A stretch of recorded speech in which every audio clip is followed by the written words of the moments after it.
आज का टॉपिक मैंने सेलेक्ट किया हुआ है स्लीप के बारे में, यानी जो नींद है।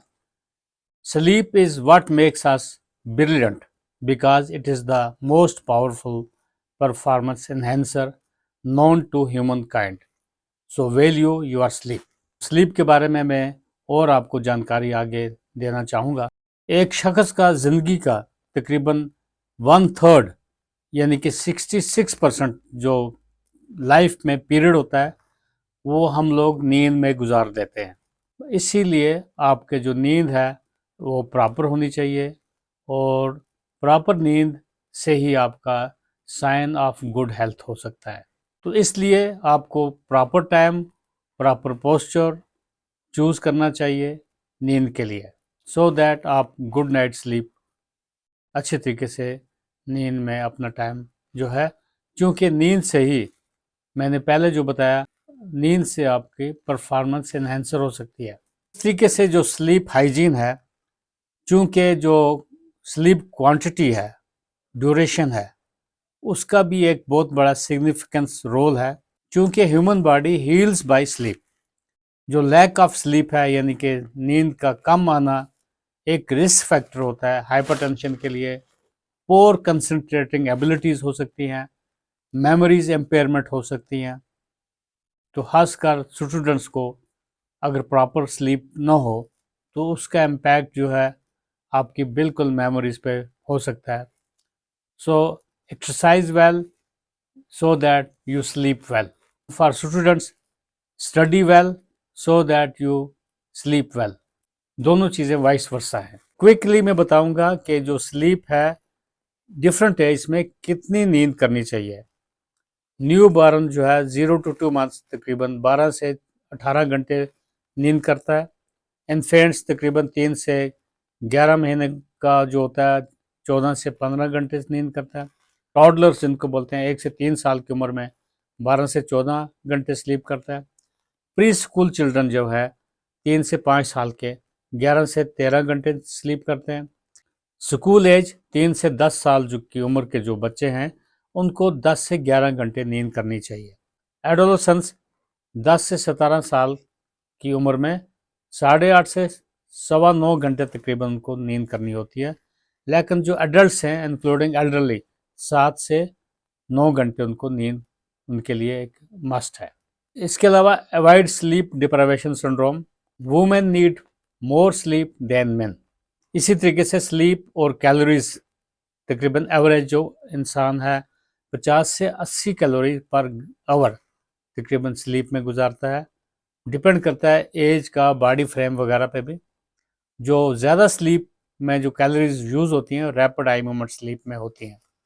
जैसे मैं बताऊंगा, जब स्टूडेंट्स स्टडी कर रहे होते हैं, स्टडीज़ में ज़्यादा कैलोरीज की ज़रूरत है एज़ कम्पेयर टू वॉकिंग या रनिंग।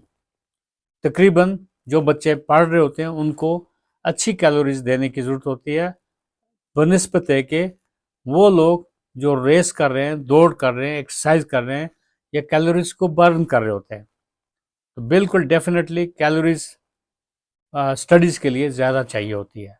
जो स्टूडेंट स्टडीज़ कर रहे होते हैं बिल्कुल उनको बैलेंस डाइट चाहिए, कैलोरीज चाहिए। इस तरीके से उनको स्लीप भी प्रॉपरली होना चाहिए, क्योंकि जो स्लीप है एक बेसिक नीड है। जैसे हमारा खाना है, खुराक है, बॉडी के लिए, नशोनुमा के लिए है, इस तरीके से जो स्लीप है एक इम्पॉर्टेंट एस्पेक्ट है हेल्दी लाइफ का, हेल्थ मेंटेनेंस का। अब मैं आपको कुछ नेचुरल तरीके बताऊंगा जो स्लीप के लिए, इंडक्शन के लिए। क्योंकि जब स्लीप करने से पहले आपको 3-4 घंटे पहले आपको कॉफ़ी या चाय वगैरह नहीं लेनी चाहिए।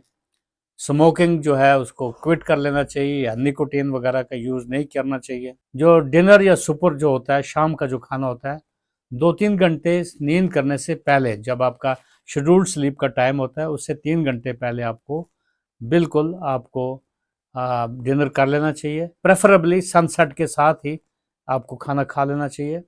और उसके बाद एक कहावत है, after lunch rest a while और after dinner walk a mile. Ideal time of dinner तकरीबन है क्लोज टू सनसेट, लेकिन हम लोग अक्सर मिस्टेक करते हैं, गलत टाइम पे खाना खाते हैं। उसको अगर हम मेंटेन करेंगे, शायद आपके बहुत सारी लाइफस्टाइल की जो डिजीज़ है, जैसे ओबेसिटी है, फैटी लिवर वगैरह है, वो ओवरकम हो सकता है। ये देखा गया है कि जो दही है, दही पीने से जो शाम के टाइम, तो उसमें क्या है, एक स्लीप इंड्यूसर है दही। क्या करना चाहिए? नींद से पहले आपको कोई बुक पढ़नी चाहिए, कोई स्टडी हार्ड करना चाहिए, वही आपको एक स्लीप इंडक्शन का काम करेगी। कोई लोग नींद करने से पहले वार्म बाथ भी ले लेते हैं। गर्म दूध अगर लिया जाएगा तो वो भी स्लीप इंडक्शन का काम करता है। प्रेफरेबली आपको जंक फूड्स या चॉकलेट वगैरह शाम के टाइम कम यूज़ करने चाहिए। अगर आप आजमाएंगे कि जो बनाना है, केला है, वो भी स्लीप इंडक्शन का काम करते हैं, क्योंकि उनमें कुछ ट्रिप्टोफान कुछ चीज़ें होती हैं, हार्मोन्स होते हैं, वो स्लीप इंडक्शन का काम करते हैं। Eat well to sleep well, more proteins than carbohydrates are helpful.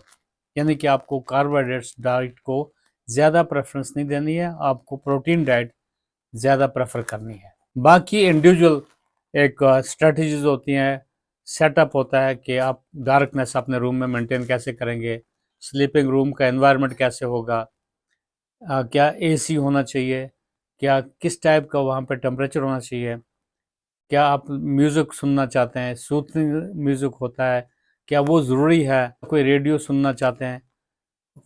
Preferably flickering जो लाइट्स होती हैं, कंप्यूटर्स, टेलीविजन खैर उनको तो पहले ही से बंद कर लेना चाहिए। कहीं लोगों को स्ट्रेस या टेंशन कहीं होती हैं तो स्लीप इंडक्शन में इफेक्ट पड़ता है।